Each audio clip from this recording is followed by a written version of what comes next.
আসসালামু আলাইকুম। আন্তর্জাতিক রিসেন্ট খবরে আপনাকে স্বাগত। শুরুতে জানাবো আমাদের হাতে থাকা সর্বশেষ বিশ্বের গুরুত্বপূর্ণ সংবাদ, এরপর বিস্তারিত। পুরোদমে ইসরায়েল ইরান হিজবুল্লাহ যুদ্ধ চলছে। জানিয়ে দিব আমাদের হাতে থাকা সর্বশেষ গুরুত্বপূর্ণ আপডেট আন্তর্জাতিক সংবাদ। শুরুতেই জানিয়ে দিব যুদ্ধবিরতির পরও লেবানন ইসরায়েলের পাল্টাপাল্টি হামলা। লেবাননের যুদ্ধবিরতিতে সম্মত হয়েছে ইসরায়েল। দেশটির সম্মতির পর লেবাননে যুদ্ধবিরতি কার্যকর করা হয়েছে, তবে এরপরও পাল্টাপাল্টি হামলা চালিয়েছে উভয় পক্ষ। এতে হতাহতের ঘটনাও ঘটেছে। এরপর জানিয়ে দিব গণহত্যায় ইসরায়েলকে বর্ণবাদী রাষ্ট্র ঘোষণা। মধ্যপ্রাচ্য জুড়ে হামলা চালিয়ে যাচ্ছে ইসরায়েল। দেশটির এই হামলায় লেবানন ও গাজায় ৪৫,০০০-এর বেশি মানুষ নিহত হয়েছেন। অঞ্চল জুড়ে গণহত্যার জন্য দায়ী করে দেশটিকে বর্ণবাদী রাষ্ট্র ঘোষণা দিয়েছে অক্সফোর্ড ইউনিয়ন। এদিকে দখলের নেশায় সিরিয়াকে অস্থিতিশীল করেছে ইসরায়েল, দাবি ইরানের। আলেপ্পো নিয়ন্ত্রণ এইচটিএস বিদ্রোহীদের হাতে যাওয়ার পর থেকেই উত্তাল সিরিয়ার পরিস্থিতি। সশস্ত্র গোষ্ঠীগুলোকে ঠেকাতে মরিয়া সিরিয়ার সরকারি বাহিনী। এ অবস্থায় প্রশ্ন উঠেছে, হঠাৎ কেন আবারও অস্থিতিশীল হয়ে উঠল সিরিয়া? এরপর জানিয়ে দিব জিম্মিদের মুক্তি না দিলে নরকের পরিণতি ভোগ করতে হবে, বলল ট্রাম্প। আগামী জানুয়ারিতে হোয়াইট হাউসের ক্ষমতা গ্রহণের আগেই ইসরায়েলি জিম্মিদের মুক্তি চেয়েছেন যুক্তরাষ্ট্রের নবনির্বাচিত প্রেসিডেন্ট ডোনাল্ড ট্রাম্প। গাজায় ফিলিস্তিনি প্রতিরোধ আন্দোলন হামাসের হাতে বন্দী ইসরায়েলি জিম্মিদের অবিলম্বে মুক্তির জানিয়েছেন তিনি। এবং সর্বশেষ জানিয়ে দিব যুদ্ধবিরতির মধ্যেই ইসরায়েলি বিমান হামলায় লেবাননে নিহত ১১ জন। গত সপ্তাহে হিজবুল্লাহর সঙ্গে যুদ্ধবিরতিতে সম্মত হওয়ার পর লেবানন জুড়ে বৃহত্তম বিমান হামলা চালিয়েছে ইসরায়েল। সোমবার এই হামলায় কমপক্ষে ১১ জন নিহত হয়েছেন। লেবাননের স্বাস্থ্য মন্ত্রণালয় জানিয়েছে, দক্ষিণ অঞ্চলীয় হারিস গ্রামে ইসরায়েলি বিমান হামলায় ৫ জন নিহত এবং ২ জন আহত হয়েছেন এবং তাল্লোসা গ্রামে আরেকটি বিমান হামলায় ৪ জন নিহত এবং ২ জন আহত হয়েছেন। প্রিয় দর্শক, এতক্ষণ শুনছিলেন সংবাদ শিরোনাম, এরপর বিস্তারিত। তবে তার আগে বন্ধু জানিয়ে দিন আপনি কোন স্থান থেকে আমাদের সংবাদটি দেখছেন এবং শুনছেন। জানিয়ে দিন এই সংবাদ সম্পর্কে আপনার মূল্যবান মতামত। আর বন্ধু, গাজা যুদ্ধে আপনি যদি নিরীহ ফিলিস্তিনিদের ভালোবেসে থাকেন তাহলে কমেন্টে এস লিখে বিশ্ববাসীকে জানিয়ে দিন। আর বন্ধু, আপনি যদি আমাদের চ্যানেলে নতুন হয়ে থাকেন তাহলে ভিডিওটি দেখতে দেখতে চ্যানেলটি সাবস্ক্রাইব করে রাখুন, যাতে করে আমাদের পরবর্তী সংবাদগুলো সবার আগে আপনার কাছে পৌঁছে যায়। এবারে বিস্তারিত। যুদ্ধবিরতির পরও লেবানন ইসরায়েলের পাল্টাপাল্টি হামলা। লেবাননের যুদ্ধবিরতিতে সম্মত হয়েছে ইসরায়েল। দেশটির সম্মতির পর লেবাননের যুদ্ধবিরতি কার্যকর করা হয়েছে, তবে এরপরও পাল্টাপাল্টি হামলা চালিয়েছে উভয় পক্ষ। এতে হতাহতের ঘটনাও ঘটেছে। সোমবার ২ নভেম্বর আল জাজিরার এক প্রতিবেদনে এই তথ্য জানানো হয়েছে। প্রতিবেদনে বলা হয়েছে, গত সপ্তাহে হিজবুল্লাহর সঙ্গে যুদ্ধবিরতিতে সম্মত হওয়ার পরে লেবাননে পৃথক হামলায় ১১ জন নিহত হয়েছেন। তাদের মধ্যে একজন দেশটির নিরাপত্তা বিভাগের কর্মকর্তা ছিলেন। লেবাননের স্বাস্থ্য মন্ত্রণালয় জানিয়েছে, সোমবার ইসরায়েলি বিমান হামলায় লেবাননে ২ জন নিহত হন। এর জবাবে ইসরায়েলের সামরিক অবস্থানে হামলা চালায় ইসরায়েল। এরপর কয়েকটি বিমান হামলা চালিয়েছে ইসরায়েল। এতে আরও অন্তত ৯ জন নিহত হয়েছেন। হিজবুল্লাহ জানিয়েছে, তারা সোমবার যুদ্ধবিরতিতে সম্মত হওয়ার পর তা লঙ্ঘনের জবাবে বিতর্কিত এলাকার কাফার চৌবা পাহাড়ে একটি ইসরায়েলি সামরিক ঘাঁটিতে আক্রমণ করেছে। এলাকাটিতে নিজেদের বলে দাবি করে আসছে লেবানন। এই হামলাকে হিজবুল্লাহর পক্ষ থেকে প্রাথমিক প্রতিরক্ষামূলক প্রতিক্রিয়া বলে উল্লেখ করা হয়েছে। গোষ্ঠীটি জানিয়েছে, বুধবার ২৮ নভেম্বর থেকে কার্যকর হওয়া যুদ্ধবিরতি লঙ্ঘন করে আসছে ইসরায়েল। তারা লেবানন জুড়ে মারাত্মক বিমান হামলা, দক্ষিণে বেসামরিক লোকদের উপর গুলি চালানো এবং রাজধানী বৈরুত সহ লেবাননের আকাশ সীমায় ড্রোন ও জেট বিমান পরিচালনা করে আসছে। হিজবুল্লাহ জানিয়েছে, তারা সতর্কতামূলকভাবে এই হামলা চালিয়েছে। ইসরায়েলকে চুক্তি লঙ্ঘনের বিষয়ে অনুরোধ জানালেও তা সফল হয়নি। অন্যদিকে হিজবুল্লাহর এমন পদক্ষেপে আরও ক্ষিপ্ত হয়েছে ইসরায়েল। তারা এর কঠোর জবাব দেওয়ার প্রতিশ্রুতি হিসেবে একাধিক বিমান হামলা চালিয়েছে। এর আগে গত বুধবার ২৭শে নভেম্বর ইসরায়েলের সংবাদ মাধ্যম টাইমস অফ ইসরায়েলের এক প্রতিবেদনে বলা হয়, মধ্যরাতে ইসরায়েলের প্রধানমন্ত্রী বেনজামিন নেতানিয়াহু যুদ্ধবিরতির ঘোষণা দিয়েছেন। প্রাথমিক অবস্থায় ৬০ দিনের যুদ্ধবিরতি ঘোষণা করা হয়েছে, যা পরবর্তী সময়ে আরও বাড়ানো হতে পারে। গণহত্যায় ইসরায়েলকে বর্ণবাদী রাষ্ট্র ঘোষণা।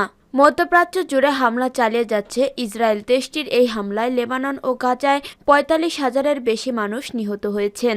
অঞ্চল জুড়ে গণহত্যার জন্য দায়ী করে দেশটিকে বর্ণবাদী রাষ্ট্র ঘোষণা হিসেবে অক্সফোর্ড ইউনিয়ন সোমবার ২ ডিসেম্বর তুরস্কের সংবাদ মাধ্যম টিআরটি ওয়ার্ল্ডের এক প্রতিবেদনে এই তথ্য জানানো হয়েছে। প্রতিবেদনে বলা হয়েছে, বিশ্বের সবচেয়ে মর্যাদাপূর্ণ সংগঠনের অন্যতম হল অক্সফোর্ড ইউনিয়ন। এই সংগঠনে গত বৃহস্পতিবার ইসরায়েলকে গণহত্যার জন্য দায়ী বর্ণবাদী রাষ্ট্র হিসেবে ঘোষণা করার পক্ষে ভোট অনুষ্ঠিত হয়েছে। এতে প্রস্তাবের পক্ষে ২৭৮ ভোট পড়েছে, অন্যদিকে এর বিপক্ষে মাত্র ৫৯ ভোট পড়েছে। অক্সফোর্ড ইউনিয়ন বিতর্কের মাধ্যমে বিভিন্ন গুরুত্বপূর্ণ বিষয় তুলে ধরে। ১৮২৩ সালে প্রতিষ্ঠিত এই সংগঠন ইসরায়েলের প্রধানমন্ত্রী বেনজামিন নেতানিয়াহুর বিরুদ্ধে আন্তর্জাতিক অপরাধ আদালতের গ্রেপ্তারি পরোয়ানা জারির পর এমন পদক্ষেপ নিয়েছে, ফলে তা নতুন মাত্রা যোগ দিয়েছে। টিআরটি ওয়ার্ল্ড জানিয়েছে, এই হাউস বিশ্বাস করে যে ইসরায়েল গণহত্যার জন্য দায়ী একটি বর্ণবাদী রাষ্ট্র শীর্ষক এই বিতর্ক শুরু করা হয়। এতে ফিলিস্তিনে আমেরিকান লেখক সুসান আবুল হাওয়া, ফিলিস্তিনের কবি মোহাম্মদ এল কুদস এবং ইহুদিবাদী ইসরায়েলি লেখক মিকো প্লেট সহ বিভিন্ন ব্যক্তিরা উপস্থিত ছিলেন। বিতর্কে বক্তারা প্রস্তাবের পক্ষে নিজেদের যুক্তি উপস্থাপন করে। এ সময় বিরোধীদের মধ্যে যুক্তরাজ্যের ইসরায়েলি আইনি বিষয়ক পরিচালক নাতাশা হাউসফোর্ড এবং আরব ইসরায়েলি কর্মী ইয়োসেফ হাদনান সহ অন্যরা উপস্থিত ছিলেন। দখলের নেশায় সিরিয়াকে অস্থিতিশীল করছে ইসরায়েল, দাবি ইরানের। আলেপ্পোর নিয়ন্ত্রণ এইচটিএস বিদ্রোহীদের হাতে যাওয়ার পর থেকেই উত্তাল সিরিয়ার পরিস্থিতি। সশস্ত্র গোষ্ঠীগুলো ঠেকাতে মরিয়া সিরিয়া সরকারি বাহিনী। এ অবস্থায় প্রশ্ন উঠেছে, হঠাৎ কেন আবারও অস্থিতিশীল হয়ে উঠল সিরিয়া? ইরানের দাবি, নেতানিয়াহু প্রশাসনের মদদেই নতুন করে উত্তাল হয়ে উঠেছে সিরিয়া। মধ্যপ্রাচ্যকে অস্থিতিশীল করাই ইসরায়েলের মূল উদ্দেশ্য, দাবি তেহরানের। ভূমি দখলের নেশায় সিরিয়ার গৃহযুদ্ধকে আরও উস্কে দিচ্ছে জায়নবাদীরা, অভিযোগ তেহরানের। ইরানের পররাষ্ট্র মন্ত্রণালয়ের মুখপাত্র ইসমাইল বাগেরি বলেন, জায়নবাদী ইসরায়েলি প্রশাসন বরাবরই বিভিন্ন সন্ত্রাসবাদী গোষ্ঠীকে সমর্থন করে আসছে। নিশ্চিতভাবেই তাদের উদ্দেশ্য দখলদারের বিরুদ্ধে প্রতিরোধমূলক দুর্বল করে তোলা।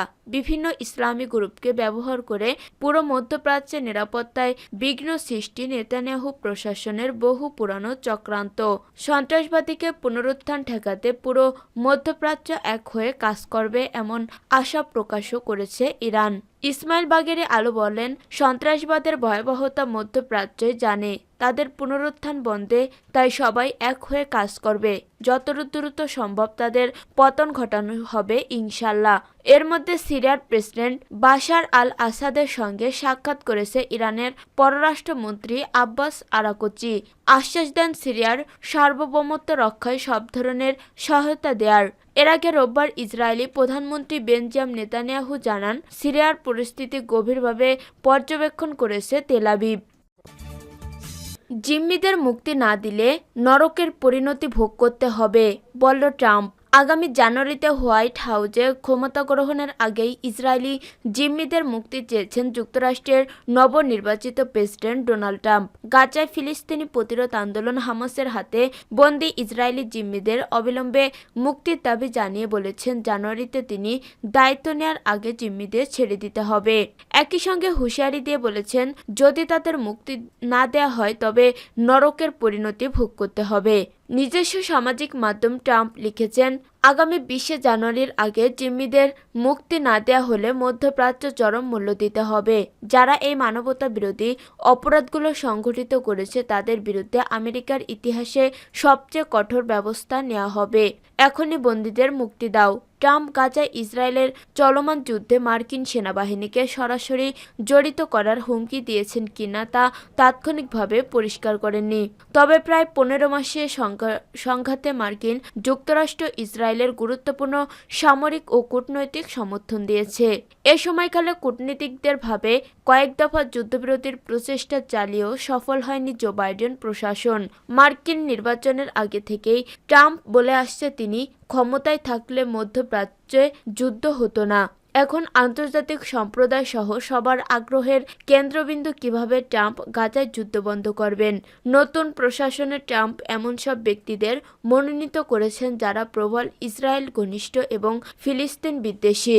5 নভেম্বর নির্বাচন পরবর্তী সময়ে গাজা যুদ্ধ নিয়ে যেসব মন্তব্য করেছেন তার মধ্যে এবার সবচেয়ে তীব্র ভাষা ব্যবহার করেছেন ট্রাম্প। তবে এই হুমকির বিপরীতে এখনও কোনো মন্তব্য করেননি হামাস। গোষ্ঠীটি শুরু থেকেই বলে আসছে জিম্মি মুক্তির জন্য গাজায় একটি স্থায়ী যুদ্ধবিরতি নিশ্চিত করতে হবে।